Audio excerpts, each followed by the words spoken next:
of tradition, a lot of history, and you know, for two undefeated teams at this point. So looking forward to the opportunity. Have you coached right up there before? Yeah, I have coached against them up there before. What was that experience like for you? It was a good experience, except for the game. The game wasn't very good, but so that certainly put a cloud over the experience. Yeah, a long time ago.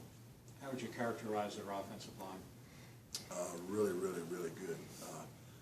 They're big, they're experienced, they handle movement very well, they pass games off very well, very, very physical, and they're very well coached, you can tell that, and it's a huge challenge for us.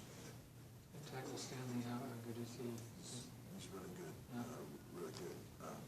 Long, but not just a big guy, he's a big guy that moves and finishes, and he's a good player. And the pass rush, how did you see it develop game 1 and game 2? It improved. You know, I thought we didn't get we didn't get as many sacks as we wanted to, but I thought we affected the quarterback. And at the same time, it's got the bar's got to go up this week. We're certainly playing against a better offensive line, so it'll be more of a challenge this week, and our guys will have to answer the challenge. How has Antonio performed in the chances he's gotten now? He's done some good things. You know, ball disruption, good speed rusher at times. Just got to be more consistent with the details of his position, and not just being a guy that tries to rush the passer.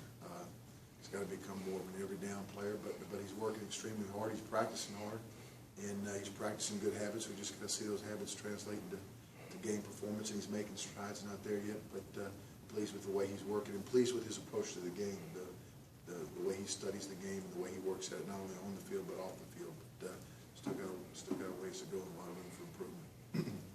How do you get a quality rep when you don't have tight ends on campus, and you can't? You know, they got 6'6", 4 of those guys, and they got 6'5" offensive linemen. Right. Well, what we do is we use a scout team offensive lineman, or we'll take a defensive end and put him at tight end to try and simulate that, and you know, that's how we do it. There are people who say, you know, Georgia Tech defense, when it struggles, they say, well, how can they practice? Because they don't see the 6'5" quarterback in practice, a guy that throws it 70 yards, and you know, they say it must be a pretty tough job trying to get that out of your scout team. Well, I love my job, but I think being a defensive coordinator this day and age in college football, I think if you asked, how many teams are there, 128? Yeah. I think if you asked 128 would say, yeah, it's a pretty tough job with the way that football is evolved. But I love my job, I love where I do it, I like the people I do it with, and I like the kids I coach. So I love what I do. It's a great challenge every day, and because you know every week brings a new challenge, a new idea, thought process. You know, what do you got to do this week with the variation in college football and the offenses, and then, you know, like you said, then how do you simulate and practice all those things that, you know, that we work real hard to do.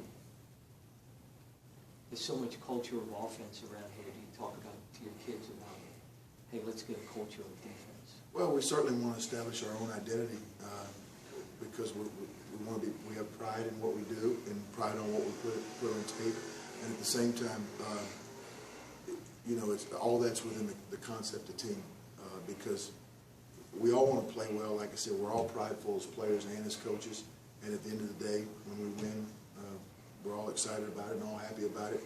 And whether we win 3-2 or 57-56, there'll be things on tape that we got to go back and correct, and we got to go back to work the next week. So we never get there, we never arrive.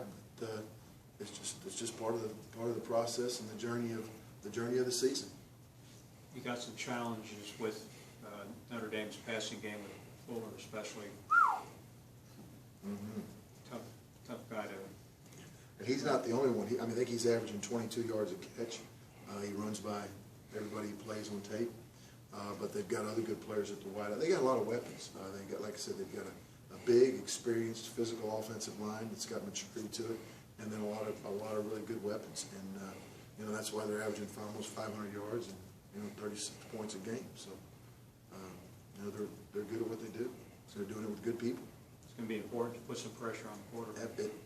Absolutely it is, every week, because every quarterback we play, if you let them sit back there and pat the ball, we'll complete passes and gain yards and score points. So whether we do it with 4, whether we do it with 5 or 6 or however many we do it with, we've got to do that. And you know what? But that goal doesn't change from week to week. That's a goal that we carry, and a thought process as a staff that we spend time with. How can we do that this week against the people that we're playing? So.